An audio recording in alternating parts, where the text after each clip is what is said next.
Hello বন্ধুরা, আজকে আবার একটা ভিডিও নিয়ে হাজির হয়েছি। তো আজকে করেছি মশলা কাজু বিস্কিট।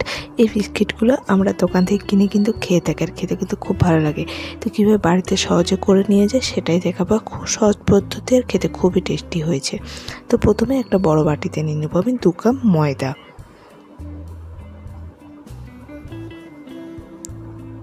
তাতে দেবো আমি 1 টিস্পুনের মতন লবণ,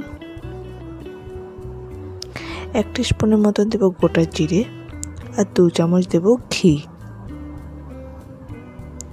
দিয়ে, আর দেবো এতে আমি 1/2 টিস্পুনের মতন বেকিং পাউডার আর 1/2 টিস্পুন বেকিং সোডা। এটা দিলে হবে কি, কাজগুলো বেশ ফুলো ফুলো যেমন বাজারে কিনতে পাওয়া যায় সেরকম হবে। এরপর সমস্ত কিছুকে প্রথমে ভালো করে মিশিয়ে নেব।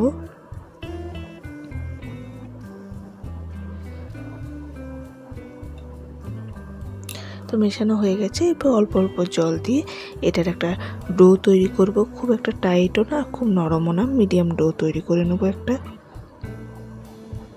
তো ডোটা হয়ে গেছে, এটা আমি ঢাকা দিয়ে আলাদা রেখে দেবো। অন্যদিকে মশলা যেটা কাজের উপরে দেবো সেটার জন্য আমি নেব 1/2 টিস্পুন মানে কালো যে আমাদের লবণ বা বিট লবণ পাওয়া যায়, আর 1/2 টিস্পুন নেব আমচুর পাউডার, 1/2 টিস্পুন চাট মশলা, আর 1 চামচের মতো নিয়েছি আমি চিনি যেটা পাউডার করা, আর 1/2 টিস্পুন কাশ্মীরি চিলি পাউডার দিয়ে সমস্ত কিছুকে ভালো করে মিশিয়ে নেব। এটা আমাদের মশলা আপনাদের ইচ্ছে মতন পুদিনা পাউডারও দিতে পারেন বা অন্য কোনো মশলাও দিতে পারেন। তো এরপর আমার যে ময়দাটা সেট হয়ে গেছে তার থেকে 2টো বড় বড় বল কেটে নেব, দিয়ে রুটির মতো বেলে নেব। এটা খুব পাতলা হবে না, একটু মোটা সাইজের রুটিটা আমাকে বেলতে হবে।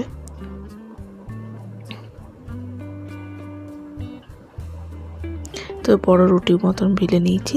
এরপরে একটা এরকম যে ওষুধের যে ঢাকনা বা অন্য কোনো ডিব্বার ঢাকনা এরকম সাইজের পেলে সেটা দিয়ে এমনি করে যেরকম অর্ধেক চাঁদ হয় যেরকম সেইভাবে কেটে নেব।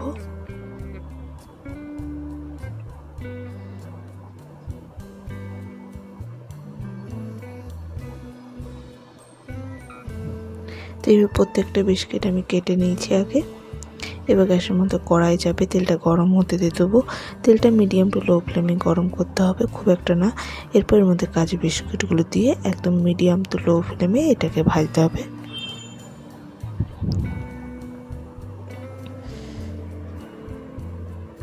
দেখতে পাচ্ছেন কাজুগুলো কিন্তু কত সুন্দর ফুলে উঠেছে। তো এটাকে একটু মিডিয়াম ফ্লেমেই আপনারা ভাজবেন, তাহলে খুব খাস্তা হবে, খেতেও টেস্টি হবে। এগুলো ভাজা হয়ে গেছে, এগুলো আমি তেল থেকে তুলে নেব। বাদ বাকি কাজুগুলো তেলের মধ্যে দিয়ে দেবো।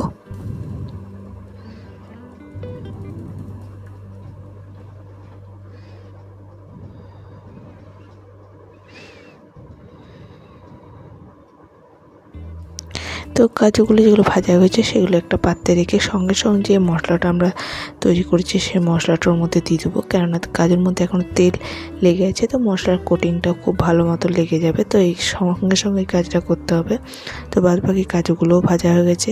তো এইভাবে প্রত্যেকটা কাজু ভেজে নিয়ে মশলাটা সঙ্গে সঙ্গে দিয়ে দিতে হবে কাজুর উপর থেকে, তাহলেই আমাদের এই মশলা কাজু একেবারে রেডি।